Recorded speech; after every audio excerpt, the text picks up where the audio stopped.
Hey guys, it's Sarah here. We're about to start with our National Education Cycle, the conference output for high-performing teams. Hey guys, it's Sarah here. Let's just wait a few more minutes to see if anyone else wants to join.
Okay, let's go ahead and get started. We don't want to waste too much time. We only have 30 minutes to briefly review the high-performing teams session that was held in the EcuaDOers Congress 2019.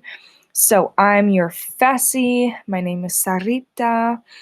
I'm your MCVP OD for the 18-19 term. I second Ecuador. And we're going to get started. I hope you have something to write down because it's going to be really good to take notes to be able to implement this for later. We're going to be asking ourselves some questions. So if you can take notes, that would be really helpful. So I would highly advise you to sit down with some paper and a pen. Okay, so we always ask ourselves as leaders, okay, what is my role in a group and how is that going to make the group be more productive, more effective, and more successful, which is obviously usually our goal within a team, right? We want our team to be successful. Now, what we're going to look at today is an interesting model. This is actually something that a lot of different companies use. It's essentially like a tool to improve team performance, and it's been used by a lot of companies. Essentially, what this tool is, it's called the High Performing Team Assessment Tool, right? And it has 8 dimensions of what a high performing team should be. So 8 different dimensions that you want to be assessing within your team to make sure that you are able to be a high performing team. Only if you complete and improve within these 8 different dimensions can you be a team based on research and science and all these fun things. So we're just going to review this really briefly and kind of see how it relates to ISEC, okay? So first of all, we have direction, okay? So what is direction? Direction is basically understanding, okay, what are our goals? Where are we going as a team, right? If you don't have a reason to be a team, why would you be a team? That wouldn't make any sense. So as a leader, you need to give the team direction. You need to give them clear goals to follow, clear measures, and a clear path, basically, to understand, okay, this is our purpose as a team, this is where we're going, so they can kind of understand, all the work they're putting into, what is the end goal for that. Really important that you as a leader set direction within your team. How can you do that, within your team, right?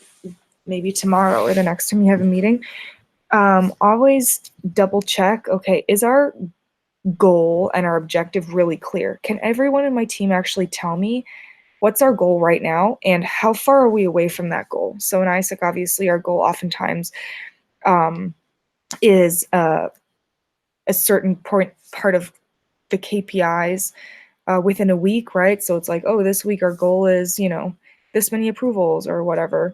And then you have a final MOS, right? That's your overall goal, the end of your path as your team with a certain timeline.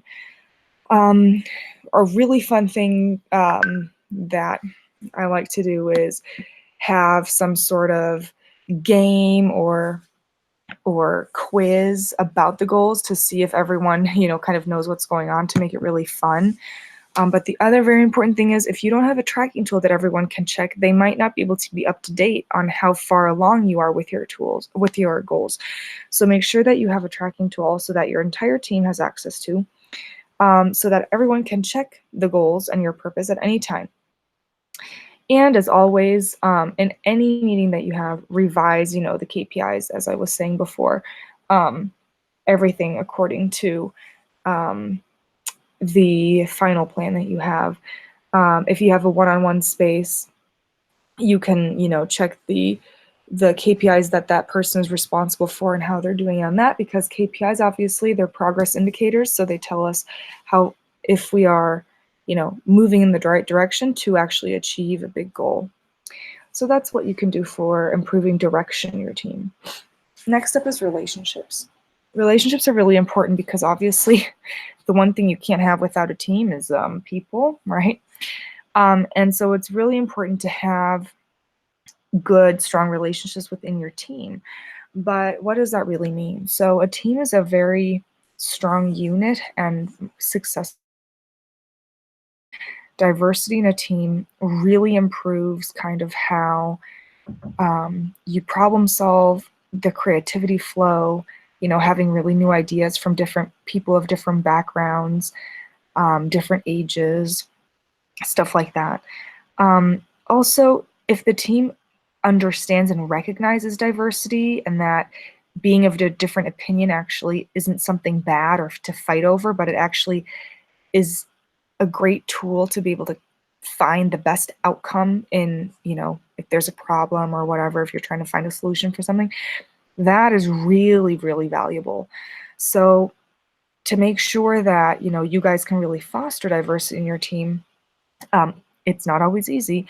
It's really important to, as a leader, manage kind of that challenge of like, okay, we are very different, and that's a good thing for our team because that gives us a very big benefit for, problem solving and working.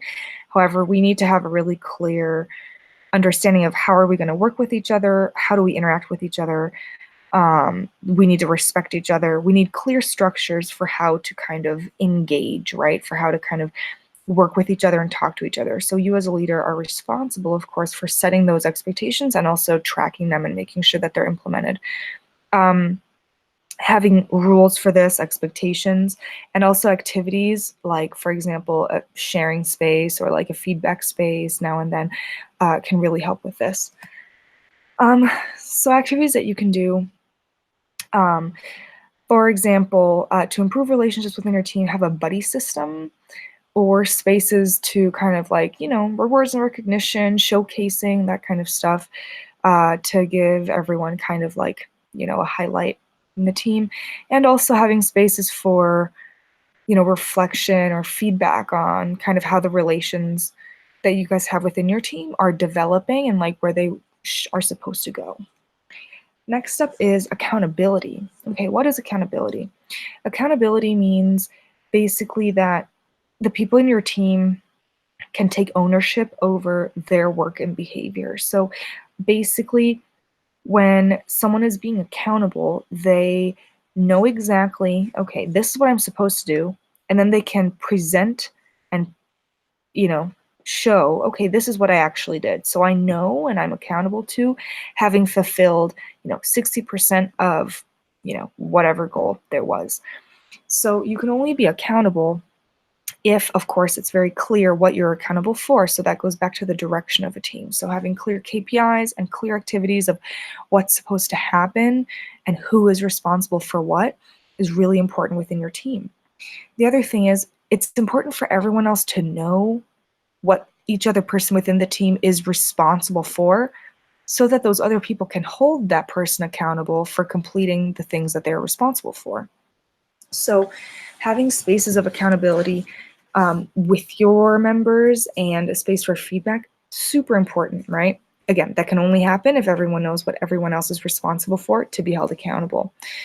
And basically just making sure everything's super clear, having a process of kind of like decision making for what happens if goals are met or what happens if they're not met. So kind of maybe a sistema de multas or something like that. Things you can do within your team is obviously, most importantly, tracking. Accountability is all about tracking. And a very clear incentive system, meaning, okay, if someone has complied with the thing that they were responsible for, great. They get a prize or a recognition or something. Or if they did not comply, what happens then? Maybe a plan of action, maybe a public shaming. I don't really know. Whatever you guys agree with. As long as it's fair and clear and the same for everyone, this is a really great way to keep people accountable for their responsibilities. And of course, anytime you have a review of like, okay, all the things, maybe you do a checkpoint of all the things that had to be done last week with your team. Very, very important. Okay, double check, cool, what was done, what was not, and what are our next steps? What has to be done now this following week? How are we building off of the things that we have been doing to continue to, work and improve? Next up is process. So process, in ISAC, I think we use the term routines more. Basically, this means like, okay, what are the procedures that we're doing? How do we do the things in our team, right? How do we do them? How does the team complete a goal? How does the team move from point A to point B, right? So it's about the work process. It's about maybe a decision-making process, or maybe a process of how to deal when, there's a fight within the team or whatever. So essentially, it's routine building in your team. What do we do when we're stuck on a problem? Maybe we have a plan. The first thing is we sit down together for an hour and figure it out. The second thing is, we create a tracking tool for it. The third thing is blah, blah, blah, blah, blah. So essentially making sure that that your whole team understands, okay, if something like this happens, we have a process for that. Let's follow through. And focus on finding the solution, finding the decision, or whatever the process is for. How can you do that? Obviously, focusing on a really consistent workflow for any situation in your team. So in terms of information flow, it makes the most sense. Okay, if you have a Google Drive for your LC or entity, all your information should go there so that everyone knows the workflow process of creating a new file automatically happens there. If you're sharing something, it automatically happens there. Any work that you're doing for the team happens there. Very simple workflow. Same thing goes for team meetings, maybe having a meeting flow of how you always set up your meetings so that everyone can be prepared to present the right things at the right time in a meeting or whatever. And the other thing is just tracking and making sure that the team can learn these processes. So, a routine takes some time to get used to. So making sure that you are clear with what this routine is. And, maybe you can play some kind of game or have some kind of practice learning session to be able to teach everyone else, okay, this is the normal process for a certain situation, to keep it really fun. Next up is service. So obviously when we're working towards a goal, we usually have stakeholders that we work with, stakeholders being external people that are reliant or dependent on us in some way. So in ISEC, you know, service kind of is the same thing as kind of like working with externals and stakeholders, I guess, as I was saying. It's basically, let's think about, all the external people that we work for. We have, EPs, we work with, people from the university, UR, we work with maybe alumni, we work with other organizations, right, that take our EPs, opportunities, stuff like that. Maybe hosts if you're, working on IGV. So we have a lot of external people that need something from us, right? So what that means is we need to actually understand what our stakeholders need from us, because we're serving them, right? And I said we're serving the EP that can have a good experience, or we're serving the company or an NGO that can get a really good volunteer. So it's very important to have feedback spaces to actually understand, okay, is our service good, or how can we improve it, or things like that. And make sure that you have a process to organize everything, which could be maybe a Google feedback form or something like that, maybe on Podio, making sure you keep track of the information that you're collecting from the feedback you get. So obviously, most importantly, activities you can do at home, you need to understand your stakeholders. So first of all, who are they, right? And then get to know them. If they are stakeholders in our ISEC organization, so that would be, for example, members or maybe EPs when they come to visit, you can have meetings with them, you can have one-on-ones. If they're external, you could have formal meetings or feedback spaces or feedback forums to be able to gather information. And remember to use the information, okay? It doesn't help if you gather information and know it and then don't do anything with it. So feedback and ways forward, next steps, always very important. Now, growth. Growth in a team is, of course, very important because you want your members to be able to improve and grow as they're working, right? You want them to develop because that's in the best interest of everyone that's working in this team. So making sure that everyone improves, where you start with that. Maybe checking in opportunities within your team to kind of understand, hey, what are the strengths that we have? What are the strengths that we can help each other with, improve? What are opportunities that we have to continue growing? Okay, so making sure that we have opportunities that are aligned with the strengths or weaknesses that we want to continue to improve. Because again, if you want your team to improve, like the output of your team to improve, you want your members within the team that are doing the work to also be able to develop on a professional and also on a personal level. So very important to keep checking in on that. How do you do this? Maybe having some opportunities to kind of develop within personal goals. So that means you need to understand your team members personally, right? What is their personal goal in life? What are the things they like? What are the things they don't like? Stuff like that. There's a lot of external support for this, a lot of books, a lot of blogs, a lot of like online courses and stuff for personal development, productivity development, stuff like that. You guys could be doing some little like workshops maybe during a team meeting or something like that. Yeah, and just kind of really be aware of it and keep checking in with each other to make sure that you're aligned with this. And I said we have something called the PDP, right, Personal Development Plan, which kind of takes care of this part of team building and performing. Okay, next up is communication. So communication, I would say, in terms of ISEC, is one of the biggest and also, most time-consuming bottlenecks that we have, because if there's no communication, we don't know what's happening, we don't know what's happening in our team, and we start becoming unproductive, and we're not a happy team. So what is communication, right? It's making sure that everyone is aware of everything that's happening and why, and has a good channel to kind of communicate, right? To know where do I communicate for what information, right? When is it communicated? What's my expectation to communicate something? Where do I access information? Or how do I share information in the best possible way that it's super streamlined and everyone knows to look at a certain place when they are trying to find information. Also having spaces of communication within your team. Obviously your team is very busy working. You need to find spaces where you guys can talk and update each other on everything that's been happening. So that's really, really important, especially in ISEC.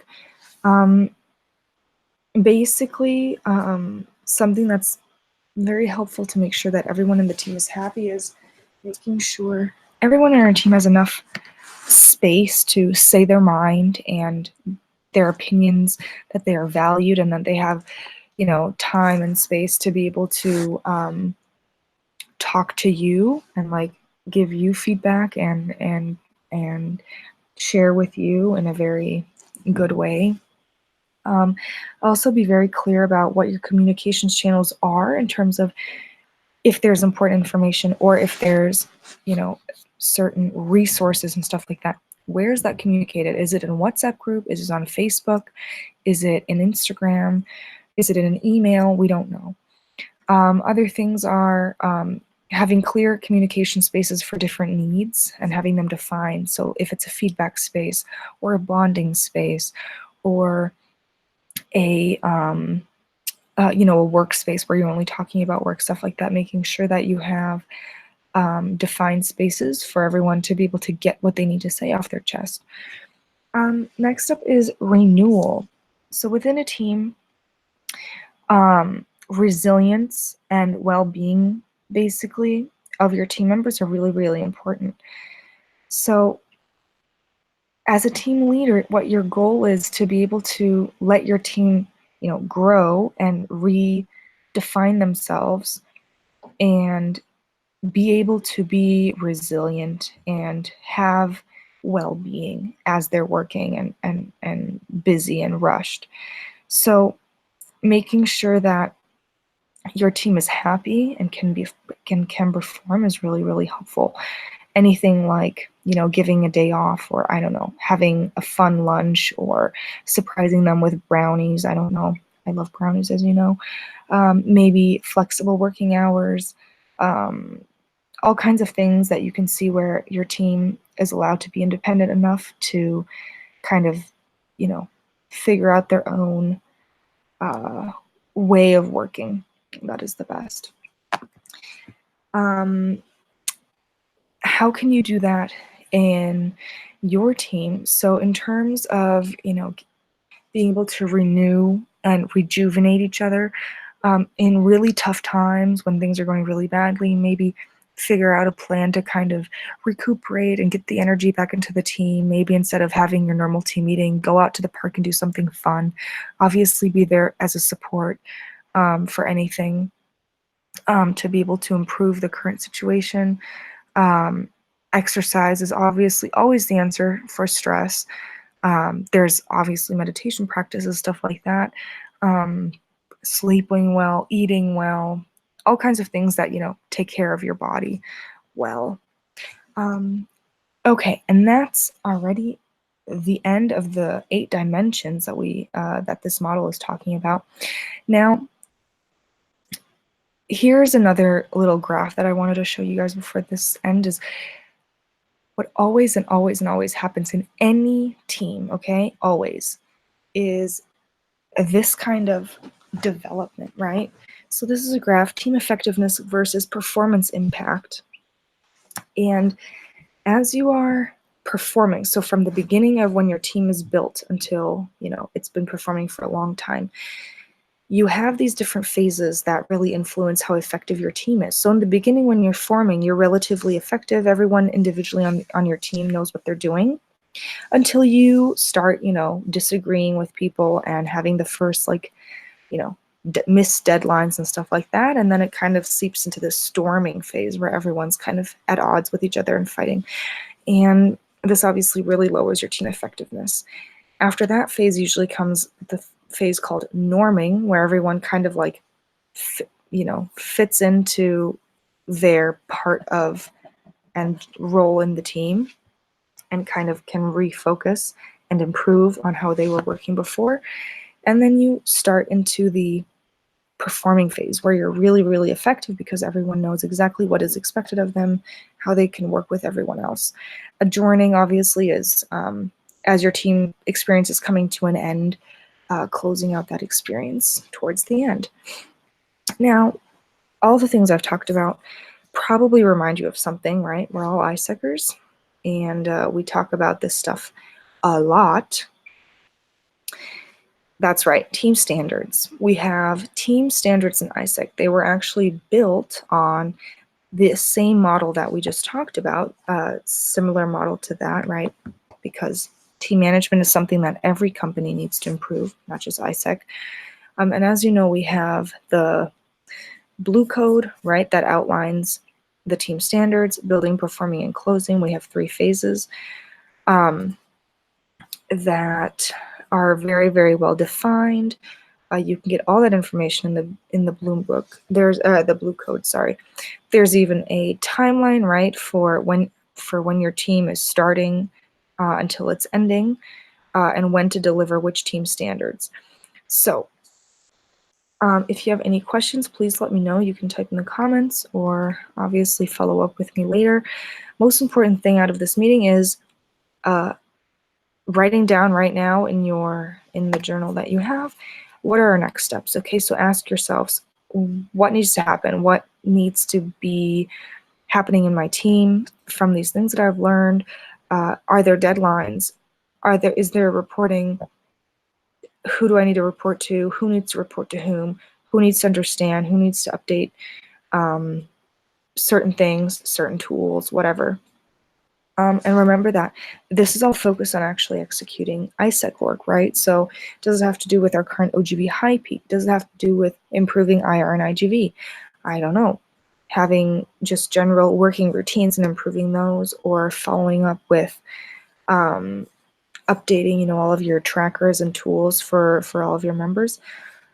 So just remind yourself that you as a leader have the power to kind of shape your team to make it the most high-performing team as possible.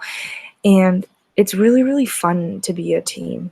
And so having a good experience as a team does depend on you, and that's a really big responsibility, but it's also really, really rewarding. Making sure you have a really good team experience and that your team is really happy means that you will have results and you will be able to grow as a team, personally and professionally. So that is all for our meeting today. Please let me know if you have any questions. You can type in the comments, or you can just ask me at a later time. Thank you all for tuning in for this. I really hope you have taken some notes and kind of figured out, okay, there's a few things now here that I want to address with my team, things I can improve. Maybe there's some things that you think are going really well, so definitely continue, doing those. And that's all for tonight. So high performance teams, this is the quick output from the session we did at EcuaDOers Congress 2019. And we'll see you guys soon.